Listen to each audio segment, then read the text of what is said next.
Pois bem, o exemplo, ó, o exemplo como é simples. Foram entrevistados 1.320 consumidores de aparelhos de som, né? Essas variáveis foram medidas relacionando a marca do aparelho com atributo. Ou seja, eu escolhi, por exemplo, um aparelho da Sony pela qualidade do som, tá? Mas eu posso também ter escolhido um aparelho da Gradiente pelo preço. Então você vai dizer, você tem que aparelho em casa? Sony. Por que você escolheu? Qual desses critérios? Aí você diz, som. Aí você vai ser contado nessa interseção entre a marca Sony e a qualidade do som que é associada ao atributo.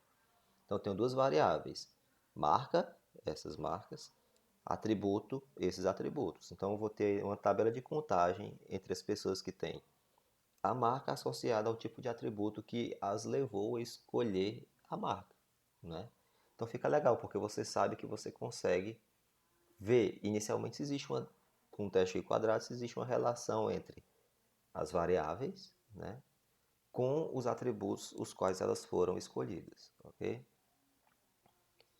Então faz tudo isso, né? Faz a mesma coisa, calcula os pontos de massa, né, que são os totais, né, das proporções de linhas e colunas, faz o teste quadrado, tá, para ver se existe evidência da relação entre a marca e o atributo. Então aí, ó, pelo teste quadrado, olha só o tamanho aí da estatística do teste. Vai me fornecer, obviamente, um valor P bem baixo, né? Ou seja, dando evidência ao nível de 5% de significância que existe relação de dependência entre a marca e o atributo pelo qual o consumidor escolheu aquela marca, ok? Então, só que agora a gente quer estudar minuciosamente, ó, a relação de dependência entre as variáveis que definem a tabela de contingência, marca e atributo. Por exemplo, que marca de aparelho de som é mais adquirida em função do preço? Será que você está tendo uma marca que é mais escolhida pelo preço e uma pelo áudio? Por exemplo, eu tenho uma marca de preferência aqui que eu gosto muito de boa qualidade de som. Então, eu geralmente compro fone de duas marcas ou caixa de som, né? Não vou falar aqui para não fazer propaganda, tá? Que é a JBL, né? Que é uma marca que eu acho boa. Mas tem gente que não gosta, escolhe outro, tá? Então a análise de correspondência ela vai fazer isso, ela vai esmiuçar dentro dessas categorias aí qual a relação melhor entre as variáveis, ok? Então a gente faz o teste e sabe que tem dependência, agora a gente vai ver dentro, a gente vai especificar a relação entre essas variáveis, tá?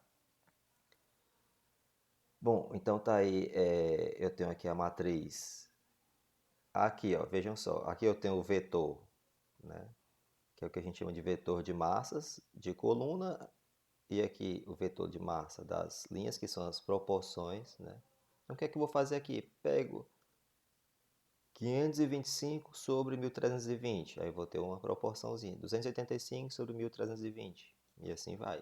Então eu vou ter aquele vetorzinho R, né, para cá, de linhas, e o vetor C para cá depois que eu fizer essa divisão.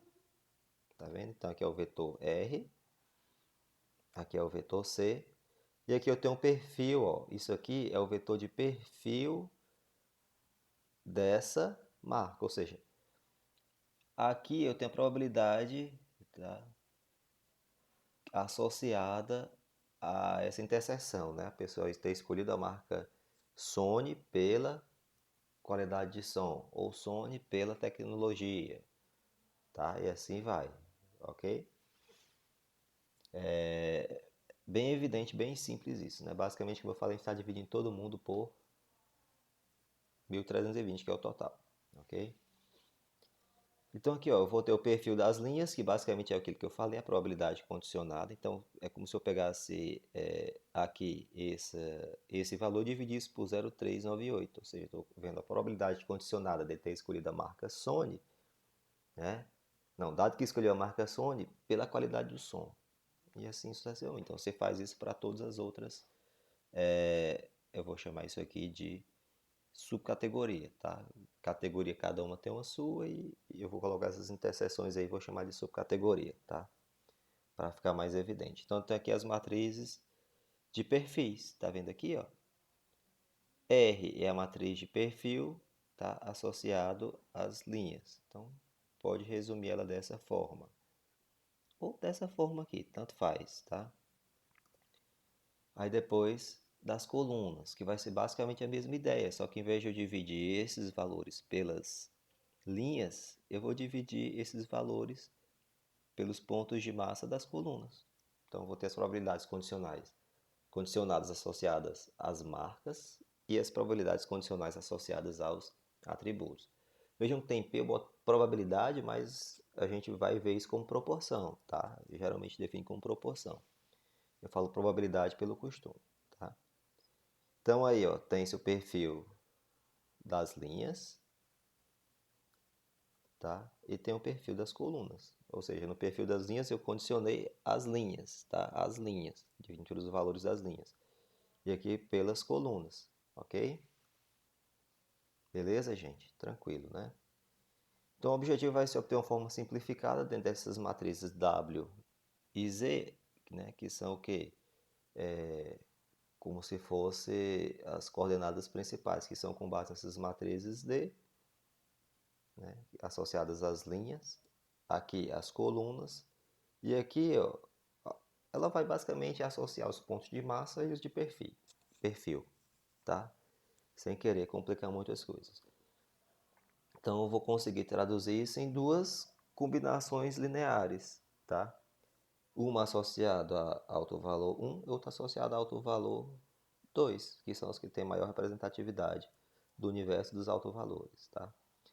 Então, quando a gente pega essas duas combinações lineares e aplica nos dados originais, aí você tem todos os dados agora mensurados, todos os dados agora mensurados em duas variáveis, z e w.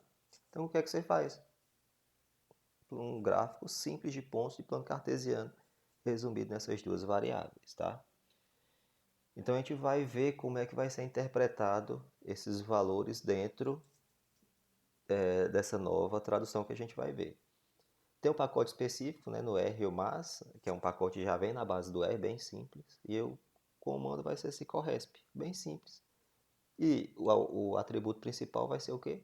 O número de, perdão, a tabela de contingência, tá? Tanto que ó, o comando para fazer o gráfico é o mesmo de análise de componentes principais, porque vem da mesma ideia, né? Ele aplica o biplot, tá? Então ele coloca aqui os perfis de linhas e colunas, que é uma interpretação legal, mas basicamente é o que eu falei para vocês, é como se fosse uma probabilidade condicionada lá na parte de perfil. Aqui ele faz os valores associados às componentes. Então vejam aqui, ó, componente 1, né? Componente 2 está associando o que? As marcas. Então, esses valores aqui significam o quê? Na combinação linear que vai influenciar o componente 1 com base na marca, que combinação linear 2 associada à marca, que é justamente para apontar esses valores. E aqui vai ser o valor que eles vão assumir, tá? Associados às colunas, ou seja, aos atributos. Então a gente pega, plota esses pares ordenados no gráfico, tá? E você consegue ver a relação direta, tá? Entre atributo e marca, ok? Então, coloquei os comandos no gráfico, né, para fazer essas duas matrizes W e R, W e Z, tá? Que são essas transcrições para esse par de vetores aí que eu vou transformar através das matrizes RC e A e B, né? Os vetores de massa e os vetores de perfis, que vão formar matrizes. Então, coloquei os comandos, mas eu queria ir direto para o preço, perdão, para o gráfico, né? Preço também, né? Pesa bastante. Mas olha só o gráfico como é legal. Você já detectou pelo gráfico, pelo teste quadrado, que tem uma relação de dependência. E aqui a gente consegue ver melhor. O que está de vermelho aqui, ó, são os atributos. E o que está em azul são as marcas. Então veja como é simples. Eu consigo detectar que a gradiente ela está extremamente associada ao preço. Então quem compra gradiente está comprando pensando em uma coisa, o valor. É barato, é o que eu posso pagar e eu vou comprar gradiente. Qualidade, Sharp, né? O estudo é antigo, né? Então, quem comprava Sharp na época era por qualidade. Recurso e tecnologia estava associado à AIVA. A Sony, ela está bem no meio, é como se ela tivesse... Se ela está no meio aqui de praticamente a mesma distância, qualidade, tecnologia e potência, é como se... Tem muita gente que escolhe a Sony não tem uma especificação. É como se cada um escolhesse, por exemplo, eu escolho a Sony pela potência. Fulano escolhe pela qualidade. Então ela não tem uma variável que influencie tão fortemente, como por exemplo aqui a Gradiente, que foi escolhida pelo preço. A Sony é como se tem gente que ela se agrada com a Sony pela qualidade, outros pela tecnologia, outros pela potência. Não houve uma, um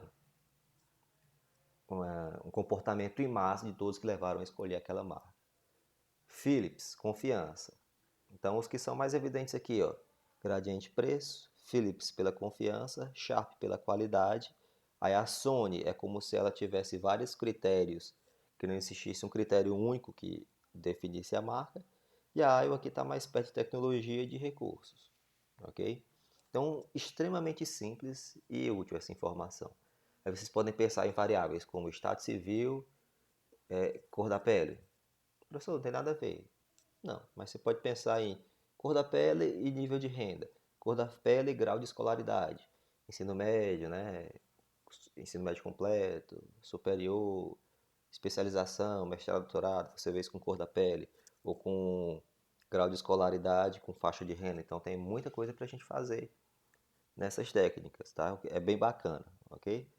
Então depois eu vou para a parte prática e mostro esses comandos no R. São bem simples e trazem resultados assim bem bacanas, né? Que vocês podem ver. Então é o que a gente, é aquela coisa, né? A gente tem variáveis quantitativas, que é o nosso foco, e as qualitativas a gente também pode trabalhar com várias técnicas úteis, tá?